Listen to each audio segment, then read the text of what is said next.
नमस्कार। आज हम भक्ति काल की कवित्री मीराबाई के पद का अध्ययन करेंगे। मीराबाई भक्ति काल की सगुण धारा की कृष्ण मार्गी कवित्री हैं और यह अपने प्रथम पद में हमें अपने प्रभु श्री कृष्ण के विषय में बताती हैं, जिन्हें वो अपना पति मान रही हैं। इस पद में देखते हैं वो इसमें हमें क्या बताना चाहती हैं। मेरे तो गिरधर गोपाल दूसरो ना कोई। मीराबाई कहती हैं मेरे तो गिरिधर, गिरी यानी पहाड़, धर यानी धारण करने वाले, मेरे तो गिरिधर यानी पहाड़ को धारण करने वाले, गोवर्धन पर्वत को उठाने वाले गोपाल, गोपाल श्री कृष्ण, दूसरो ना कोई, दूसरा कोई और नहीं है।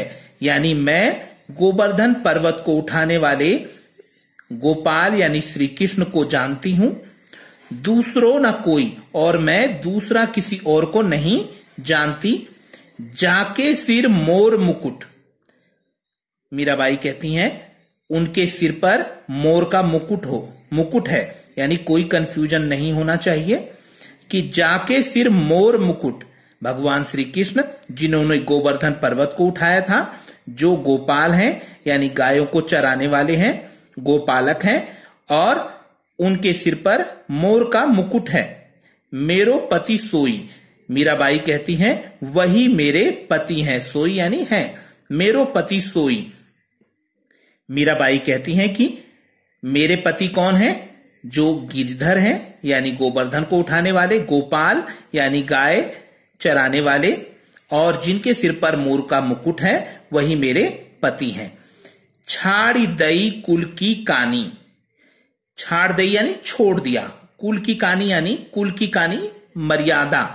छाड़ दई कुल की कानी। मीराबाई कहती है मैंने परिवार की मर्यादा छोड़ दी है, क्योंकि मैं श्री कृष्ण को अपना पति मानने लगी हूं, तो इसलिए मैंने पारिवारिक मर्यादाओं का उल्लंघन कर दिया है, उसे छोड़ दिया है।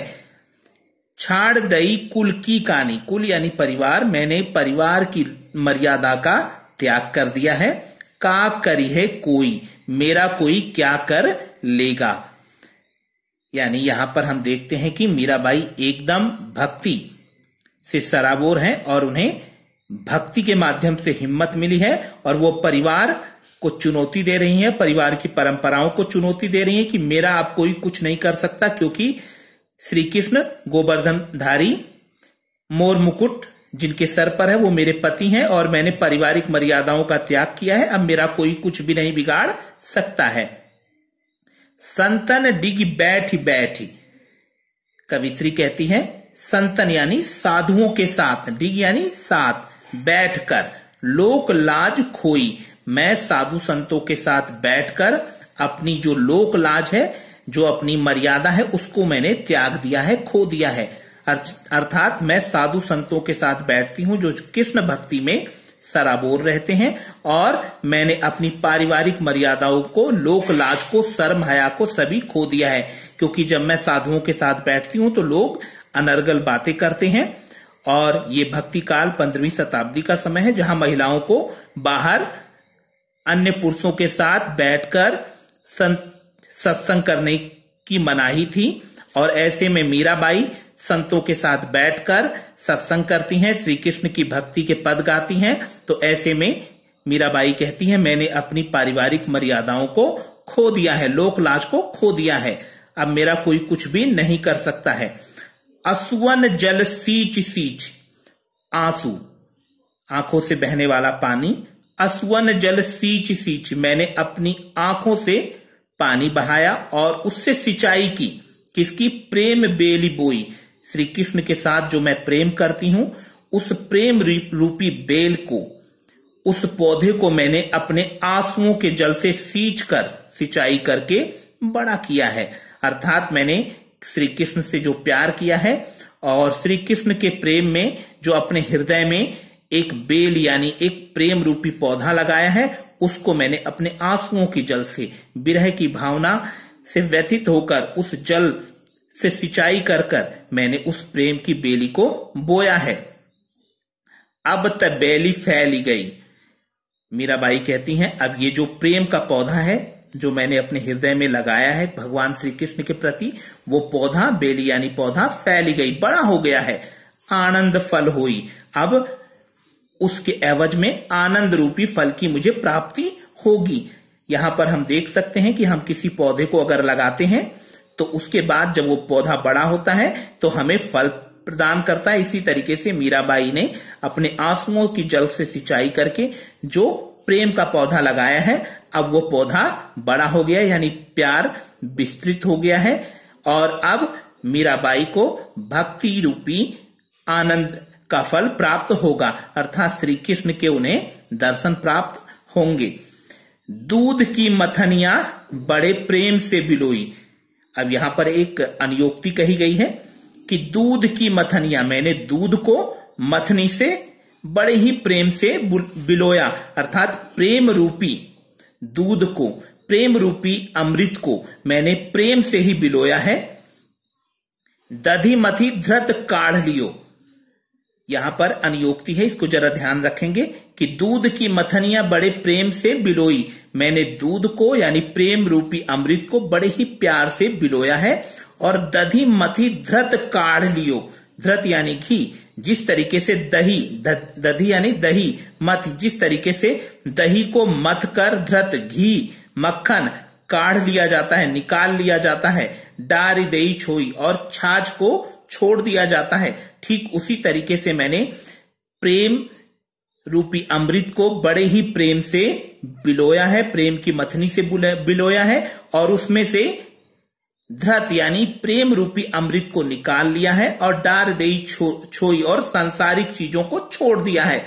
जैसे कि हम देखते हैं कि दूध को बिलोने के पश्चात उसमें से घी निकाल लिया जाता है, और बाकी जो छाछ मठा जो रहता है उसे छोड़ दिया जाता है अच्छी चीज लेकर, और मठे रूप अच्छी चीज कौन सी है यहाँ, धृत यानी घी, उसको निकाल लिया और छाछ मठा छोड़ दिया। ठीक उसी तरीके से मीराबाई ने भी इस अनुयोक्ति के माध्यम से हमें बताया कि मैंने प्रेम रूपी अमृत को प्रेम की मथनी से बिलोया और उसमें से अच्छी चीज, धृत यानी अच्छी चीज निकाल ली है, और उसमें से जो सांसारिकता है, जो बुरी चीज है, उसको मैंने छोड़ दिया है। भगत देख राजी हुई, मैं भक्तों को देखकर खुश होती हूं। मीराबाई कहती हैं भगत यानी जो कि श्री कृष्ण से प्रेम करने वाले हैं, जो श्री कृष्ण की उपासना करने वाले हैं और उनके प्रेम को उनकी प्रेम की सराहना करने वाले हैं, मैं उनको देखकर खुश होती हूँ। भगत देख राजी हुई, भक्तों को देखकर मैं खुश होती हूँ। जगत देख रोई, और इस संसार, जगत यानी संसार, संसार को देखकर मैं रोती हूँ, क्योंकि ये संसार जो है मोह माया के जाल में फंसा हुआ है, और इसलिए इस संसार को देखकर मुझे रोना आता है। दास मीरा लाल गिरधर तारो अब मोही। दास मीरा, मीराबाई कहती हैं कि मैं गिरधर यानी गोवर्धन को उठाने वाले श्री कृष्ण, जो कि यशोदा के लाल हैं, उनकी दासी हूं। मैं श्री कृष्ण गोवर्धनधारी की दासी हूं। तारो अब मोही, हे श्री कृष्ण अब मेरा बेड़ा पार लगाइए, अर्थात तारो अब मोही, और मेरा भी उद्धार कीजिए। ये पूरी की पूरी जो पद है, हम इस पद में देखते हैं कि जो इसकी भाषा है राजस्थानी मिश्रित ब्रज भाषा है। दूसरा हम इसमें देखते हैं पूरी की पूरी पंक्तियों में भक्ति रस का समावेश है, और बहुत सुंदर ये मीराबाई का पद है जिसमें बहुत सारे अलंकारों का प्रयोग हुआ है। जैसे गिरिधर गोपाल, गा की आवृत्ति होने से यहां अनुप्रास है। मोर मुकुट देखिए रूपक है, यहां प्रेम बेली रूपक है, आनंद फल रूपक है। इसको रूपक को ऐसे समझते हैं, एक शब्द दूसरे शब्द को अपना रूप और गुण दे देता है तो वहां पर रूपक होता है। अब हम आगे बढ़ते हैं तो यहां पर अनुप्रास अलंकार हमें बहुत जगह देखने को मिलता है। जैसे मोर मुकुट में हमें देखने को मिलता है कुल की कानी, कुल की कानी, का की आवृत्ति होने से देखो हमें यहां पे अनुप्रास अलंकार देखने को मिलता है। का करिहे कोई, का करिहे कोई, का की आवृत्ति से भी हमें यहां अनुप्रास अलंकार देखने को मिलता है। तो यहां हम देखते हैं कि बेली फैली लाखी आवृत्ति होने से भी यहां अनुप्रास अलंकार है। तो कवित्री ने बहुत सुंदर तरीके से अनुप्रास अलंकारों का प्रयोग किया है। बैठी बैठी पुनरुक्ति प्रकाश अलंकार है, क्योंकि एक शब्द जब रिपीट होता है और उसका अर्थ भी एक ही होता है तो वहां पुनरुक्ति प्रकाश अलंकार होता है। अब हम सींची सींची में भी पुनरुक्ति प्रकाश अलंकार देखते हैं। और दूध की मथनियां बड़े प्रेम से बिलोई, इस पूरी पंक्ति में अनियोक्ति अलंकार है, क्योंकि कवित्री हमें कह कुछ रही है और बताना कुछ और चाह रही है।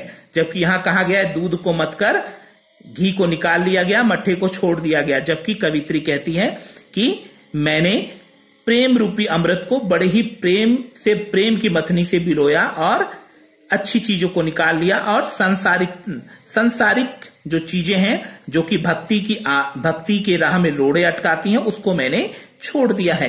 तो बहुत सुंदर तरीके से मीराबाई ने अपनी अभिव्यक्ति इन पदों में दी है और आशा करते हैं कि ये आपके समझ में आई होगी। धन्यवाद।